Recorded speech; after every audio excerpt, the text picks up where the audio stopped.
Hello, Oberlin Annual Fund and Alumni Relations volunteers. I am Connie Skingel, the director of the Oberlin Annual Fund, and I'm going to take about 10 minutes today to talk about the results we had last year in the Annual Fund, update you on some small changes we're making, and also give you the date for All In for Oberlin so you can mark your calendars. First and foremost, I'd like to start by saying thank you. Last year we had a record-setting year in the Annual Fund. We attained $6,932,504. This was up from $6,819,316 the prior fiscal year, and this was the highest annual fund year in history. So congratulations, and thank you so much for all of the work that you put in to helping us achieve this accomplishment.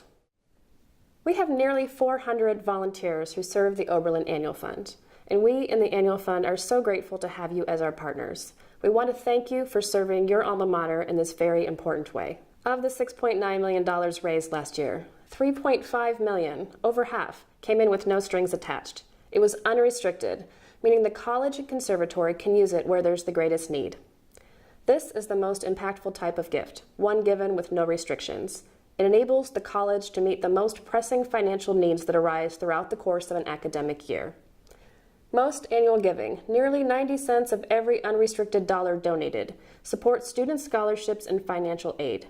This helps make an Oberlin education possible for those who could otherwise not afford it. Additionally, I am pleased to share that over $400,000 was raised specifically for current use scholarships through the Annual Fund. This will help the college and conservatory address their most pressing priority, meeting 100% of each student's demonstrated financial need. Thank you again for helping to make this possible. Some of this success was due to a new initiative we launched last year, All In for Oberlin. We raised nearly $600,000 in one day from nearly 3,000 donors. I wish you could have all been there with us that day to feel the excitement in the air as we realized we were going to exceed our goals beyond our wildest imagination. It was so fun and frankly completely exhausting, but we can't wait to do it again next year, and we hope you're looking forward to it too. Annual fund initiatives like All In for Oberlin demonstrate the power of collective giving, and this is what is so remarkable about the Annual Fund. Every gift matters. Last year we had 9,952 alumni donors who made a gift. Some of those gifts were very modest, some of them were very large, but all of them were genuinely appreciated, and they made a difference. They add up. And unlike making a gift to a building project or an endowed fund, which are oriented to the future, gifts to the Annual Fund are used immediately and have a direct impact on Oberlin students and faculty. The work that you do as Oberlin Annual Fund volunteers is so meaningful. I know this may not always be completely visible to you, but please know that you are doing important, useful work. You are making a difference in the lives of Oberlin students, even if you never get to see that impact directly. Your efforts are certainly noticed here. This year we are going to make a small change to the Annual Fund, which may or may not be noticed by the alumni you contact. In order to better serve the college and conservatory's needs, we are restructuring the Annual Fund somewhat. Historically, the Annual Fund has been made up of a large number of funds. These all counted to the Annual Fund. There were many, many funds that counted, around 300. Having this many funds in the Annual Fund was making it difficult to get accurate reports, to forecast, and to strategize around Annual Fund growth. The pot was simply too big. Additionally, we found that although we achieved significant Annual Fund results, such as raising $6.8 million in fiscal year 2016, we didn't meet the college's most pressing needs by raising enough of that unrestricted and scholarship funding that fully supports our students. In other words, we were raising more money than ever, but still missing important targets that help keep Oberlin strong and accessible. To address these challenges, we are shrinking the Annual Fund pot just a bit this year. We are going to focus on 5 primary funds that will help ensure that we are meeting students' financial aid needs.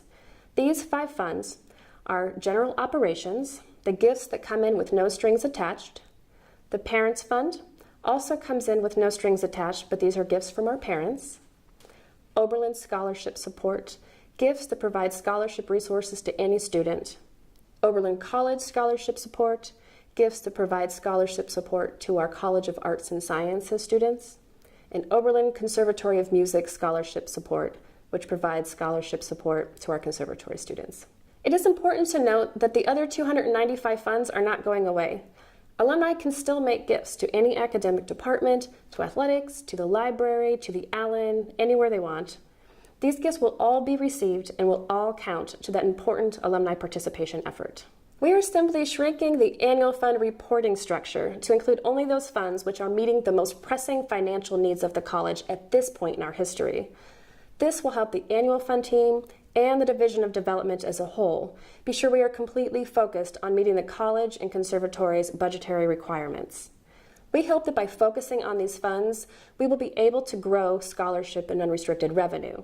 It is so important that we increase support in these areas for the overall financial health of the institution and the college's ability to meet the financial aid demands of today's students. Again, I want to emphasize that from the alumni perspective, nothing is really changing.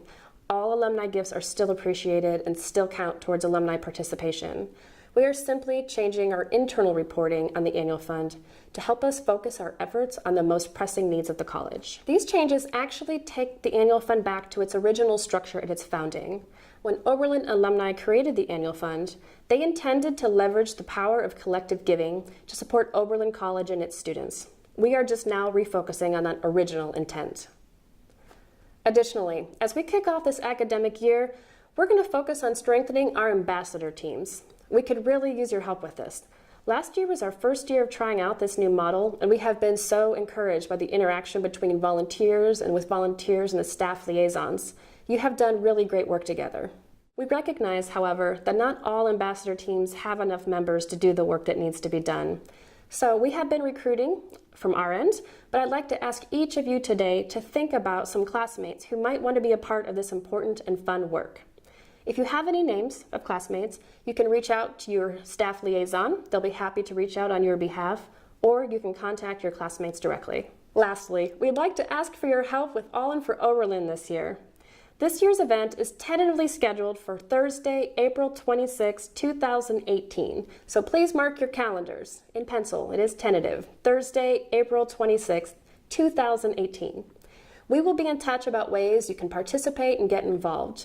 For now, though, think about setting up a challenge match for your classmates or one of your affinity groups, or signing up to be an advocate, or doing a personal plea that day. Or if you happen to be local, take the day off and come to campus with us. Last year's event was a smash hit, and we are going to need all the help we can get to make this year even bigger and better. Thank you so much again for all the work you do on behalf of Oberlin College. Your staff liaisons are always available if you have any questions or concerns. You can reach out to us at any time. We are always happy to hear from you. I am going to step aside for now and let the annual fund team introduce themselves. That way you can put a face to the name. Each member of the team is going to take just a moment to speak, so those of you who are our annual fund volunteers will know who you've been working with. Thank you. Hi, I'm Angie Mattox. I'm Assistant Director of the Oberlin Annual Fund. I work with John Frederick Oberlin Society donors, as well as alumni volunteers in the class years between 1970 and 1978. Hi, my name is Jack Fissinger, and I'm the Assistant Director of Young Alumni and Undergraduate Philanthropy. I primarily work with students as I run our phoning program, our senior class gift program, and our undergraduate philanthropy program. I am also our liaison for our youngest alumni classes, which are the classes of 2011 through 2017. Hi, my name is Sue Angell. I'm Oberlin College Class of 99. I'm also the Associate Director of the Oberlin Annual Fund. I work with all the classes in the post-50th reunion decades. I also help out with all the direct mail and email programming in the office, and I'm the project manager for all the projects that we do that are solicitations. Hi, my name is Dave Stonebraker-Martinez, and I am an Assistant Director with the Oberlin Annual Fund. My primary focus is volunteer management with our Ambassador Team program, and I work with class years 1979 through 1991 and 1996 through 2010. I also spend my time with our crowdfunding platform, working with faculty, staff, and alumni to create crowdfunding initiatives to help support the annual fund. I'm really looking forward to working with all of you this year.